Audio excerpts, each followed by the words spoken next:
ఇప్పుడు నాకు దృఢంగా నమ్మకం వచ్చేసింది. ఎందుకంటే అందరూ వాళ్ళ కోసం పనిచేస్తున్నారేమో నాకు భయం వేస్తుంది. నా పక్కన ఎవరూ లేరు అనేది కూడా నాకు దృఢం అవుతుంది సార్. నాకు అంటే ఆవిడ భయం ఎక్స్‌ప్రెస్ చేస్తున్నారు. నా భయం సార్ అది. నేను ఎందుకంటే మీడియా మిత్రులందరూ మనకు తోడు ఉంటారు, మీరు చెప్పండి. నాకు భయం వేస్తుంది సార్ నిజంగానే. నాతో ఎవరున్నారో లేదని కూడా నాకు భయం వేస్తుంది అసలు. సరే ఫ్యాక్ట్స్‌లోకి చెప్పేసి నగరికి తీసుకెళ్ళినప్పుడు ఎలా బయట వచ్చారు సార్ అతను? అంటే ఆవిడకున్న భయాన్ని ఎక్స్‌ప్రెస్ చేస్తున్నారు అంతే సార్. నా భయం నా సార్, నా భయం సార్. అతని గురించి ఒకే ఒక మాట చెప్తాను సార్ లాస్ట్.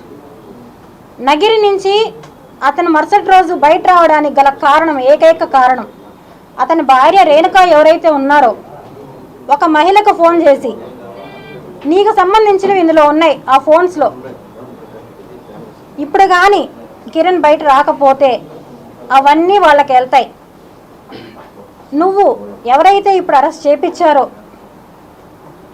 ఆమెకు చెప్పి వెంటనే రిలీజ్ కావాలి, లేదంటే నీవన్నీ బయట వస్తాయని చెప్పి అర్ధరాత్రి 3 గంటలకు ఫోన్ చేయించింది. ఎవరు? రేణుక. ఆ మహిళకి ఆమె కూడా ఓపెన్గా చెప్తున్నాను, రోజా గారి బంధువు, రిలేటివ్, సొంత ఫ్యామిలీ మెంబర్. దానికి సంబంధించిన ప్రూఫ్స్ నా దగ్గర ఉన్నాయి, కానీ ఇప్పుడు నేను ఇవ్వను, అవసరాన్ని నేను అన్నీ బయట పెడతాను. ఇలాంటి ఒక నీచుడు నా గురించి వచ్చి చెడ్డగా మాట్లాడుతుంటే మిగతా ప్రజా ఇవి ఉన్నాయి సార్, కొన్ని సంఘాలు మాట్లాడుతున్నారు, ఏంటి ఏమీ లేకుండానే లక్ష్మి వెళ్ళిపోయిందా, లక్ష్మి అలాంటిదా, లక్ష్మి ఇలాంటిదా అని ఒక కొటేషన్ పెట్టాడు. లక్ష్మి డాష్ డాష్ డాష్ అని. ఎవరిక్కడ డాష్ డాష్ డాష్? నీ భార్య. మొగుడు ఎక్కడ పోయినా పర్లా, దేంతో పోయినా పర్లా, నీకు డబ్బులు కావాలి.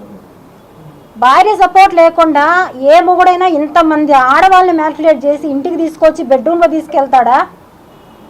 నీ కుటుంబాన్ని తెలియకుండా తీసుకెళ్తాడా? నువ్వే ఇంట్లోకి వచ్చి నాకు ఇవ్వలేదండి, ఈ చెప్పిన వాళ్ళు చెప్తున్నారు, తీసుకెళ్ళి బెడ్రూమ్లో ఉండగా టీలు కాఫీలు భోజనాలు వాళ్ళకి కావాల్సినవన్నీ ఏర్పాటు చేసి అన్నీ చేసి అవసరం తీరిపోయాక అదే మహిళని ఇంట్లో తీసుకెళ్ళి దౌర్జన్యంగా కొట్టారు. దౌర్జన్యంగా. ఇలాంటి నీచుణ్ణి మీరందరూ దయచేసి అర్థం చేసుకొని, నాకు ఎలా చెప్పాలో కూడా తెలియట్లేదు, అతన్ని పనిష్ చేయాలి. నా ఫైట్కి నాకు తోడు నిలుస్తారని ఆశిస్తున్నాను. నేను ఫైట్ చేయడం నా డబ్బులు, నేను పోగొట్టుకున్నది నా డబ్బులు నాకు కావాలి, దానికోసం నేను ఎంతన్నా ఫైట్ చేస్తాను. నాకు న్యాయం దొరకాలి. నేను ఇక్కడ కూడా పోలీస్ వాళ్ళు నాకు ఇక్కడ వచ్చిన తర్వాత చాలా హెల్ప్ఫుల్గా ఉన్నారు. గ్యాదర్ ఎప్పటికప్పుడు అప్డేట్ ఇస్తున్నారు, మేడం మీరు సెక్యూర్గా ఉండండి మేము ఉంటాము అనేసి. థ్యాంక్స్ అందరికీ. మీడియా వాళ్ళకి ఒకటే చెప్తున్నాను, ఇలాంటి దుర్మార్గుడిని వదలొద్దండి. ఇతని వెనకాల ఉన్న ఎవరున్నారో వాళ్ళ మీద ఎంక్వైరీకి అన్నీ వేస్తున్నారు, అన్నీ కూడా జరుగుతాయి. ఇలాంటి నీచుడిని అయితే ఎవరు నమ్మొద్దండి, నమ్మి మోసపోవద్దండి. అవునండి, అబ్బాయి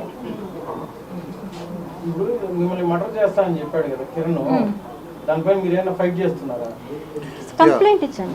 దానికి సంబంధించింది మేమైతే పోలీస్ స్టేషన్లో కంప్లైంట్ ఇవ్వడం జరిగింది. కాకపోతే ఒరిజినల్ కంప్లైంట్ ఏదైతే ఉందో ఆ కంప్లైంట్ని వద్దు అని చెప్పేసి అరెస్ట్ చేసి తీసుకెళ్లే రోజు మాడిఫికేషన్ కంప్లైంట్ని సైన్ తీసుకొని ఈరోజు పోలీస్ వాళ్ళు ఎఫ్ఐఆర్ కట్టారు. దానికి ఖచ్చితంగా యాడ్ ఆన్ సెక్షన్స్ కూడా, ఎందుకంటే దాంట్లో లైఫ్ థ్రెట్ ఉందని చెప్పి క్లియర్ కట్గా కంటెంట్స్ ఉన్నాయి. మరి ఎందుకు కంటెంట్స్ ఉన్న తర్వాత కూడా వాళ్ళు ఎఫ్ఐఆర్ కట్టలేదో, ఆ సెక్షన్స్ పెట్టలేదో వి డోంట్ నో. ఈరోజు మేము ఒకసారి ఎస్పీ గారితో కూడా మాట్లాడతాము. లైఫ్ థ్రెట్ అయితే ఉండడం మాత్రం వాస్తవం. ఎందుకంటే ఈవిడ పోలీస్ స్టేషన్ నుంచి తీసుకొని రిమాండ్ అయిపోయిన తర్వాత, అంటే ఇక్కడ ట్రాన్సిట్ వారెంట్ ఇచ్చిన తర్వాత కార్లో వెళ్ళేటప్పుడు ఈవిడ దగ్గర ఉన్న గ్యాడ్జెట్స్ కావచ్చు, వాళ్ళకి సంబంధించిన మనుషులు అక్కడ ఉన్నారు, ఆ కార్లో కూడా ఉన్నారు. తర్వాత కిరణ్ రాయల్ గారు కూడా ఈవిడతో ఎవరితోనో చెప్పించేసి నువ్వు కానీ వీడియో ఇలా రిలీజ్ చేస్తే నేను నీకు అప్పుడే బెయిల్ ఇప్పిస్తాం చేస్తామని అంటే, కానీ ఆవిడ ఏది స్పందించలేదు. కానీ న్యాయం అనేది ఉంది కాబట్టి ఈరోజు ఆమెది ఎఫ్ఐఆర్లో ఎక్కడే కానీ ఆ కంప్లైంట్కి సంబంధించిన డీటెయిల్స్ కూడా మీకు ఇచ్చున్నాము. జైపూర్కి సంబంధించిన ఎఫ్ఐఆర్లో ఈవిడ పేరు లేదు. ఈవిడ పేరు రావడానికి రీజన్ కూడా మీకు చెప్తాను. అందులో గోపాల్ సింగ్, తర్వాత ఇంకొక ఎక్స్ అనే పేరు, ఈ గని అబ్దుల్ గని అనే పేరు ఏదైతే ఉందో, వీళ్ళ ముగ్గురు పేర్లే ఉన్నాయి. వాళ్ళ అకౌంట్ నుంచి ఈవిడ అకౌంట్కి డబ్బులు ట్రాన్స్ఫర్ అయ్యాయి.